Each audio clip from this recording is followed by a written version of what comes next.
पाकिस्तान को तबाह करने वाले जखीरे में कानपुर के 30 ड्रोन। पाकिस्तान को तबाह करने के लिए तैयार भारतीय सेना के जखीरे में कानपुर के भी 30 ड्रोन शामिल हैं। ये ड्रोन सर्वेलांस हथियारों को पहुंचाने, छोटे छोटे हमलों को कारगर बनाने में सक्षम हैं।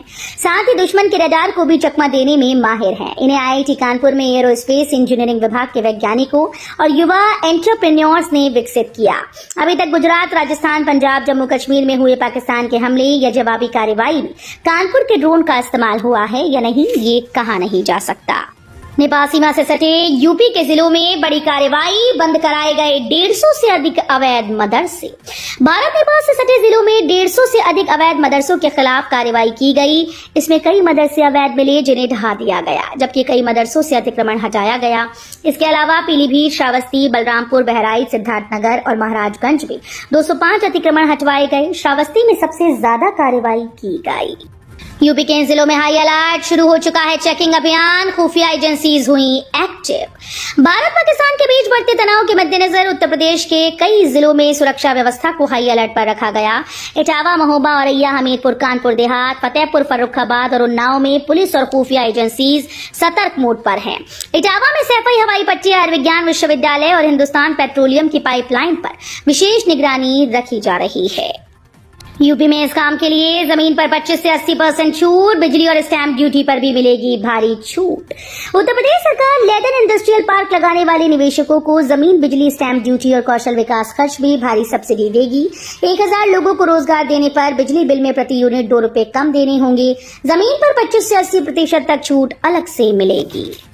कार्ड धारकों को बड़ी राहत, कोटेदारों के पास एक साथ 3 महीने का पहुंचेगा राशन। केंद्र सरकार ने कार्ड धारकों को बड़ी राहत दी है। कार्ड धारकों को राशन मिलने में कोई परेशानी ना हो, इसको लेकर कोटेदारों को अब एक साथ 3 महीने का राशन उठान करने के आदेश जारी किए गए। सीडीओ और प्रभारी RFC प्रखर कुमार सिंह ने शुक्रवार को मंडलीय अफसरों के साथ तैयारियों को लेकर बैठक की। एक साथ राशन का उठान किस तरह से किया जाएगा और कितने वाहन बढ़ाने होंगे, इन सभी बिंदुओं पर चर्चा की गई। वृंदावन क्षेत्र में कृष्णलोक नामक थीमेटिक पार्क की घोषणा, वेस्ट टू वंडर मिशन तहत होगा निर्माण। उत्तर प्रदेश के नगर विकास विभाग ने मथुरा वृंदावन क्षेत्र में कृष्णलोक नामक एक अद्वितीय थीमेटिक पार्क की घोषणा की, जो न केवल भगवान श्री कृष्ण के जीवन प्रसंगों को जीवंत करेगा, बल्कि कचरे से निर्मित रचनाओं के जरिए सतत विकास का भी संदेश देगा। एक आधिकारिक बयान में ये जानकारी दी गई। बयान में कहा गया कि ये भव्य प्रोजेक्ट मुख्यमंत्री वैश्विक नगरोदय योजना के अंतर्गत मुख्यमंत्री योगी आदित्यनाथ के मार्गदर्शन में शुरू किया गया। नोएडा एयरपोर्ट पर बनेगा इमरजेंसी एग्जिट गेट, अथॉरिटी के बड़े फैसले को मिला किसानों का साथ। नोएडा इंटरनेशनल एयरपोर्ट को एरोड्रम लाइसेंस जारी करने के लिए नागर विमानन महानिदेशालय व bureau of civil aviation safety की टीम्स के दौरे से पहले सुरक्षा से जुड़े सभी निर्माण कार्य पूरे किए जा रहे हैं। सुरक्षा के लिए बेहद अहम इमरजेंसी निकास के द्वार और सड़क बनाई जानी है। स्थानीय प्रशासन और प्राधिकरण ने मिलकर द्वार और सड़क बनाने के लिए आवश्यक जमीन देने को दस्तमपुर गांव के किसानों से वार्ता कर सहमति कर ली है। निर्माण एजेंसी ने इस पर काम शुरू कर दिया है। सुरक्षा मानकों को पूरा करने के लिए एयरपोर्ट के मुख्य द्वार के अलावा पूर्वी दिशा में एक आपातकालीन निकास द्वार बनाए जाने के DGCA ने निर्देश दिए हैं। IIT कानपुर बनाएगा सेना के लिए शक्तिशाली ड्रोन, बढ़ेगी भारत की मारक क्षमता। भारत पाकिस्तान के बीच चल रहे तनाव के बीच IIT के विज्ञानी सेना के लिए 2 अत्यधिक शक्तिशाली ड्रोन तैयार करने जा रहे हैं। रक्षा मंत्रालय ने इनकी तकनीक और क्षमता के बारे में जानकारी ली। इसके साथ ही संस्थान ने 2 ड्रोन तैयार करने का प्रस्ताव भेजा। इनका ट्रायल मई के अंतिम सप्ताह में किया जाएगा। यहाँ से सेना को पहले ही 30 ड्रोन उपलब्ध कराए जा चुके हैं। यूपी के इंटर कॉलेजेस में आने वाली है आउटसोर्स कर्मचारी बम्पर भर्ती। उत्तर प्रदेश सरकार के द्वारा प्रदेश के अलग अलग राजकीय इंटर कॉलेज और हाई स्कूल विद्यालयों में आउटसोर्स कर्मचारी की भर्ती का फैसला लिया गया। उत्तर प्रदेश में अलग अलग राजकीय इंटर कॉलेज में रिक्त पड़े 4th श्रेणी कर्मचारी के पदों पर अब आउटसोर्स कर्मचारी की भर्ती की जाएगी। ये भर्ती पहले से हो रहे उत्तर प्रदेश असहायकीय विद्यालयों की तरह ही की जाएगी। सीएम योगी ने किए रामलला के दर्शन, जानी मंदिर निर्माण की प्रगति। सीएम योगी आदित्यनाथ अयोध्या पहुंचे। उन्होंने सबसे पहले हनुमंत लला के दरबार में हाजिरी लगाई। इसके बाद राम मंदिर जाकर रामलला के चरणों में अपनी श्रद्धा अर्पित की। रामलला की आरती उतारी। उन्होंने मंदिर निर्माण के लिए चल रहे कार्यों को देखा। कार्यदायी संस्था के इंजीनियर्स ने उन्हें निर्माण कार्यों की प्रगति बताई। राम मंदिर में विराजित होगी लक्ष्मण की मूर्ति, 30 मई को होगी प्राण प्रतिष्ठा। राम मंदिर में एक बार फिर से प्राण प्रतिष्ठा समारोह की तैयारियां चल रही हैं। इस बार शेषावतार मंदिर, सप्त मंडपम व परकोटा के मंदिरों में विराजमान होने वाली मूर्तियों की प्राण प्रतिष्ठा होनी है। प्राण प्रतिष्ठा समारोह 3 से 5 मार्च तक होगा। 5 मार्च को गंगा दशहरा पर सभी मंदिरों में एक साथ मूर्तियों की प्राण प्रतिष्ठा होगी। परकोटा और सप्त मंडपम की मूर्तियां मंदिरों के आसन पर विराजमान हो गई हैं। आईटी सिटी में बनेगा swimming pool, open gym, badminton व लॉन टेनिस कोर्ट। राजधानी लखनऊ में रायबरेली रोड स्थित आवास विकास परिषद की वृंदावन योजना में 250 एकड़ में विकसित की जाने वाली आई सिटी में swimming pool, open gym, badminton व लॉन टेनिस कोर्ट भी बनेगा। इससे यहाँ रहने वाले लोग मनोरंजन कर सकेंगे। योजना स्थल के निरीक्षण के दौरान आवास आयुक्त बलकार सिंह ने इस संबंध में अधिकारियों को निर्देश दिए। बरेली से उत्तराखंड और राजस्थान का सफर होगा सुहाना, जल्द मिलेंगी 37 एसी बसेस। उत्तराखंड व राजस्थान यात्रा अब आसान होगी। बरेली परिक्षेत्र को जल्द ही 37 एसी बसेस मिलने वाली हैं। इसकी कवायद लगभग पूरी हो चुकी है। वहीं जून माह के आखिरी सप्ताह तक ये बसेस परिक्षेत्र को मिलने की उम्मीद है। आंकड़ों के मुताबिक दोनों प्रदेशों के 5000 से अधिक यात्री प्रतिदिन रोडवेज बसेस से आवागमन करते हैं। हालांकि साधारण 37 बसों का स्लॉट बरेली परिक्षेत्र को मिल चुका है, जो 2 से 3 दिन पहले आ चुकी हैं।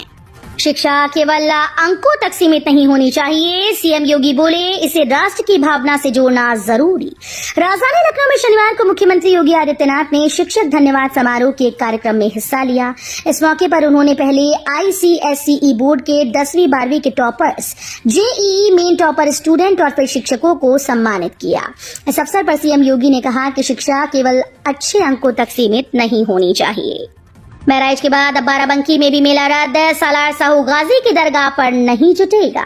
बहराइच के बाद अब बाराबंकी जिले के सतरिक थाना क्षेत्र स्थित कस्बे में सैयद सालार साहू गाजी की दरगाह पर लगने वाला पारंपरिक मेला इस बार आयोजित नहीं होगा। दरअसल पुलिस प्रशासन ने मेला आयोजित न करने की सिफारिश की है। थाना प्रभारी ने मेले के आयोजन से कानून व्यवस्था प्रभावित होने की आशंका जताते हुए इसे रोकने की सिफारिश की। यूपी में 3 से 6 वर्ष तक के बच्चों को रोजाना दी जाएगी ये चीज। यूपी में अब 8 आकांक्षात्मक जिलों के अलावा अन्य जिलों में भी 3 से 6 वर्ष तक के बच्चों को प्रतिदिन 400 कैलोरी युक्त पौष्टिक स्वल्पाहार दिया जाएगा। इसके लिए मुख्यमंत्री सुपोषण अभियान के पायलट प्रोजेक्ट की कार्य योजना तैयार कर ली गई। मुख्यमंत्री योगी आदित्यनाथ ने इस पायलट योजना के लिए बाल कुपोषण को जड़ से खत्म करने और खाद्य सुरक्षा सुनिश्चित करने के लिए महत्वपूर्ण कदम माना है। इस अभियान के तहत पहले प्रदेश के सभी 8 आकांक्षात्मक जिलों में 3 से 6 वर्ष की आयु के बच्चों को प्रतिदिन 400 कैलोरी और 15 से 20 ग्राम प्रोटीन युक्त स्वल्पाहार उपलब्ध कराया जाएगा।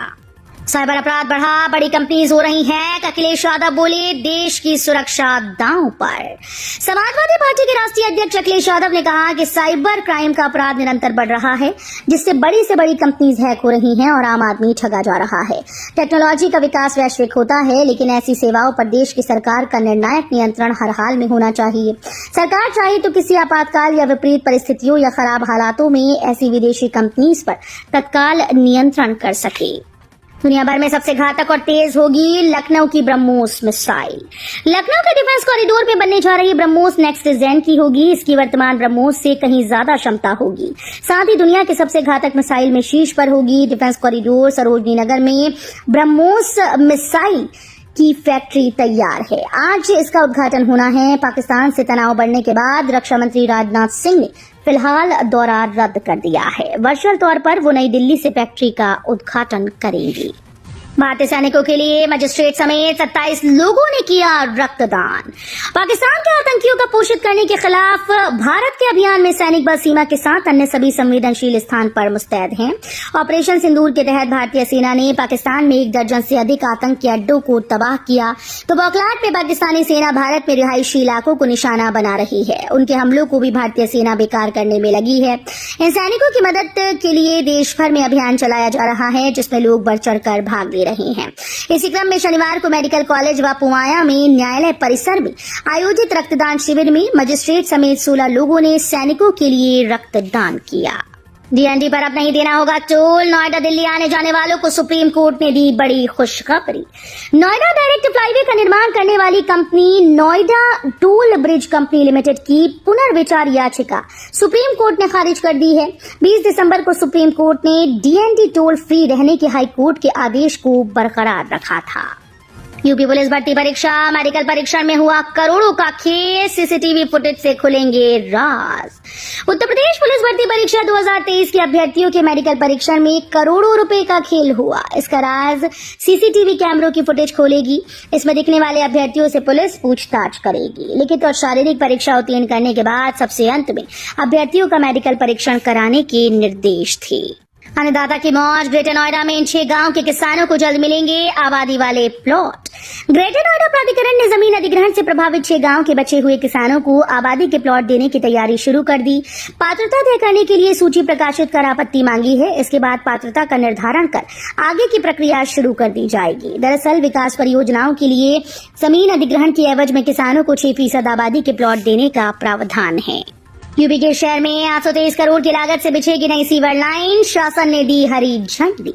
नवशहरी क्षेत्र में जल निकासी सबसे बड़ी समस्या बनी हुई है। वहीं पुराने वार्डों में सीवर ओवरफ्लो की समस्या है।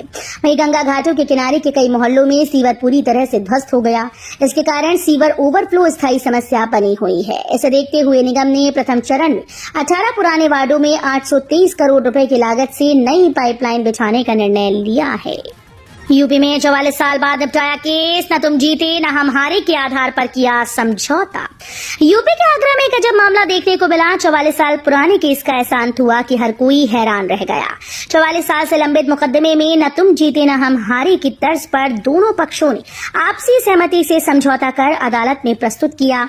अपर जिला जज महेश चंद्र वर्मा ने समझौता स्वीकार कर पत्रावली दाखिल दफ्तर करने के आदेश दिए। केंद्रीय कर्मचारियों को डीए पर लगेगा झटका, दूसरी छमाही के लिए मिल रहे संकेत। देश के केंद्रीय कर्मचारी अगली छमाही यानी जुलाई से दिसंबर तक की अवधि के लिए महंगाई भत्ते और महंगाई राहत का इंतजार करने लगे हैं।